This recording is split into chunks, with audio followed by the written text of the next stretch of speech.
Yo, what's going on guys? HyperX here, and today I want to talk about fighting games. Fighting games are, look, right, I'll level with you guys.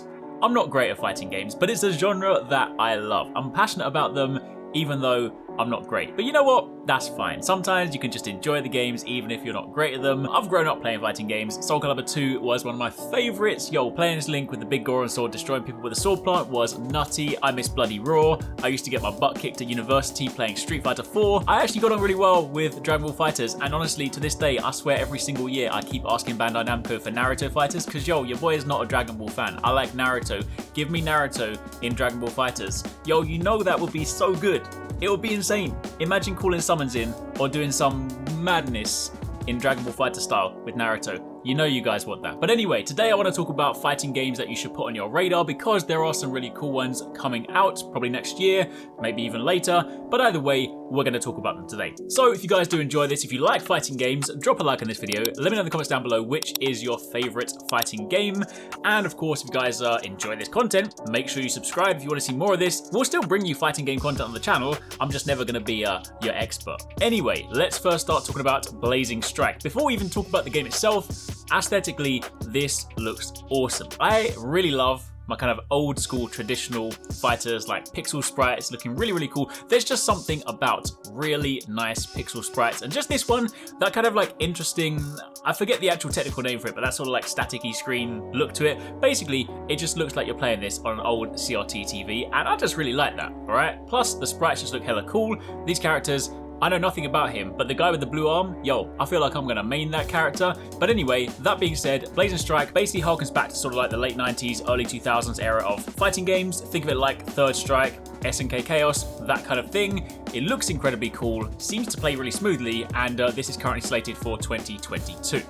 Then moving on from there, we have DNF Duel, or Dungeon Fighter Duel. Interestingly, we've kind of done a video recently on Project Barbecue, another thing in the Dungeon Fighter franchise. This one, again, looks incredibly cool. And if you guys have played fighting games before, you'll know before we even show the logo, you know why this looks cool? Because it's Arc System Works. Arc System Works are the GOATs when it comes to fighting games, and honestly, even though I don't actually have any experience with Dungeon Fighter, apart from looking forward to Project Barbecue, the characters from that series, from what I've seen, look hella cool, and Arc System Works have done a fantastic job of bringing them to life in this. This, of course, is you know, a Dungeon Fighter spin-off. Nexon's basically created a beat-em-up MMO, and again, you know, the fact that, of course, Arc System behind this, think about what they did with Grand Blue or Guilty Gear. Basically, expect that same level of polish, just with Dungeon Fighter, which I'm all about. I can't wait to be rubbish again. But either way, it's gonna be good. Then we have Project L, probably one of the most interesting ones on the list just because it is so kind of unexpected. This, of course, is Riot's entry into fighting games. Visually, I mean, admittedly, everything right now is sort of from like a development point of view, so I'm sure a lot of things can change. Kind of got that sort of interesting 2.5D kind of thing like Street Fighter 4, Street Fighter 5, that kind of thing, that sort of vibe to it. Of course, Riot has a massively extensive roster of characters to choose from, but this is really interesting because we don't really know what they're going to do or sort of how they're going to mess with the mechanics to sort of make it approachable to new audiences. It may well be they use sort of the cancelled gameplay systems from Rising Thunder as sort of a basis. And of course, you can expect like an expanded character roster, given of course how many there are in the League of Legends universe. So if it's kind of one of those things that takes off, then I'm sure it'll be the sort of thing they'll expand through like season passes and stuff like that. But either way, this one, again, admittedly right now we don't really have too much to go on, but I am very interested just to sort of see Riot basically branching out into so many different genres. So let's hope it ends up being good. King of Fighters 15 is next on the list. Of course, you know, I've always liked King of Fighters, never been very good at it, but I used to collect the King of Fighters comics because I've actually always really liked the characters more so.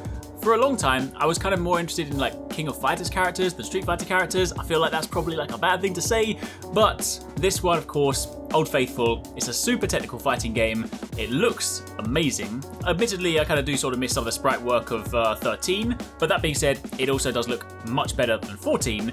It, of course, has a parry system, complex combos, which again means I'm going to be rubbish at it. But King of Fighters 15. And then finally, the last one on the list is Cerebral. This is a Kickstarter project. It is a 2v2 4-player tag team fighter. You basically control each player independently, so it's kind of like team battle with 4 people playing. So if you're going to do tag team combos, it means your partner has to be on point, basically. So whoever's playing with me, yo, I mean, it's gonna be emotional. But it does look really cool, like a different kind of take on things, the idea of actually like being able to sort of do that and pull off those crazy combos, because normally when you think about team-based things or tag team stuff, it ends up being more sort of brawlers like Smash Brothers and sort of like slightly less technical. Not to say Smash Brothers isn't technical, there are some technical aspects to it. You know what I'm trying to say. That being said, this looks kind of cool. They've got stage breaks, you slam your opponents into breakable walls or floors to kind of just sort of burst through the wall, alter the meta by sort of expanding or shortening the stage. They've got Z tagging, where bench players can fight for a position in the background and jump to the foreground to assist the player. But right now there is no release date, but you can play the prototype if you want to check it out. So, there you have it. There's a few fighting games to put on your radar. What do you guys think of the games? Do you have any that stand out? Are there any of these ones that you are particularly excited for? Or are there any that maybe we've missed? If there are, let me know in the comments down below. Also, if you guys enjoy this style of content, make sure you let me know as well. But otherwise, keep it locked for plenty more. Thanks very much for watching. I hope you guys enjoyed the video. If you want to catch more from us, don't forget to subscribe and turn on notifications so you don't miss our latest uploads. And if you want somewhere to hang out, play games, or chat all things from games to anime, food to fitness, consider joining the HyperX Gaming Discord.